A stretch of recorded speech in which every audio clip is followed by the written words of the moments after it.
Okay, we've stripped her out. Nothing left in her now. Ripped all the walls. Everything's gone.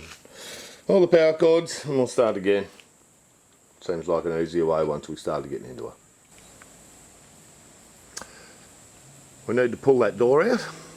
That bottom little section of panelling needs to come off, so we can cut a wheel arch into that. That's hopeless like that. It's how high you'd have to jack that up to get that out. Cut a wheel arch in there, and we'll do the modern little aluminium scratch panel along the bottom of the van. So that's that door. She's going to come out. As you can see, the bottom panels are off. Take a little bit more off the front there. We'll checker plate that through there, but the main reason is we want to cut that wheel arch out. Not a very good design that, just a straight bar with a wheel there. You have to jack that up a fair way to get that off, so we'll get a bit of a curve in that. So if we do have a problem when we're travelling, we'll be able to remove that wheel quite easily and safely. As you can see, we've cut the wheel arches out, just using a bit of 50mm square tubing. Manufactured that so that we can have an easy access to that wheel if we happen to be unlucky enough to get a flat tyre while we're on the road. So we've got the back window out, so we're going to get that shower cubicle in. All we'll need to do now is drop that back panel down. Well, we've got the shower cubicle here.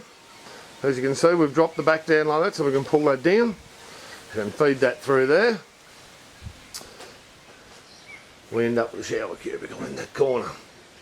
Only way you can get in, pull the back window out, and as you can see, we've done a fair bit of major pulling apart there.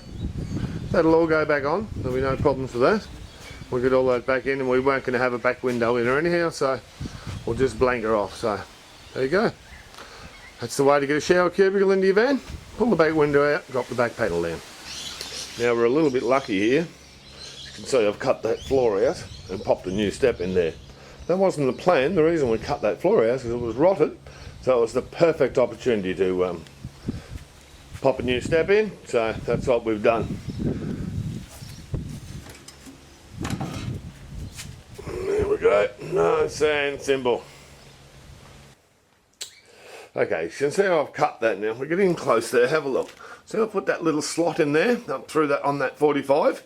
That's so that when we go into that corner, we'll actually be able to bend it both ways without drifting. Now I'll try and get under here and show you this other one. Might be able to just do it. You'll see under there. See what we've done? So that all bends under nicely like that. But you need that little slot in there, because if you don't have that little slot in there, of course, you can't bend it. So that's the next sheet to go on. Before we pop that one in, we're going to cut a hole out for the hatch. Another hatch going in the back here. If you put a timber and a couple of clamps like along the line you want to bend, and hit that around with a rubber mallet, you get a nice clean line.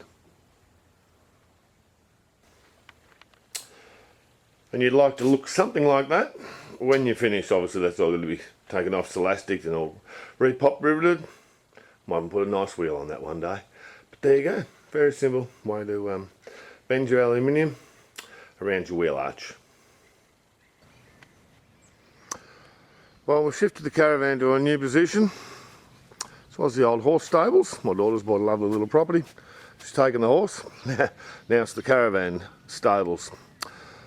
This is the one. This is the spot that I don't like too much. This is all got to be rubbed back. Hand rubbing's a horrible thing to do. It takes all the skin off your fingers. But if you do it well, you get a lovely finish. So, next project, getting all this old paint off, rubbing it back nicely, and repainting it white. Okay, time to take the old lights off. I'm going to get rid of those side lights. And of course the old tail lights. Get rid of all those and replace those with the new modern LEDs. So that will give you a little idea on what some of these old lights are like. You can see why we want to replace these old lights and go with the new LEDs. Looks pretty nice, 30 years of rust. I've removed the old cover strip, got rid of that. And as you can see there with that little wire brush on that grinder, just polished off all the old sealant off that, right along that edge.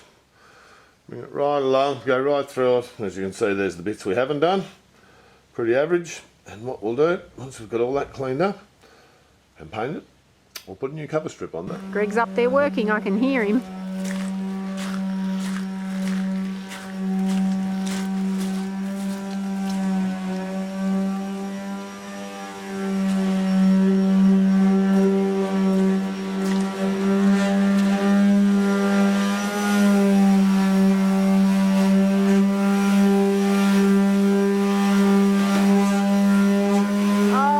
Looks like a horrible job, Greg.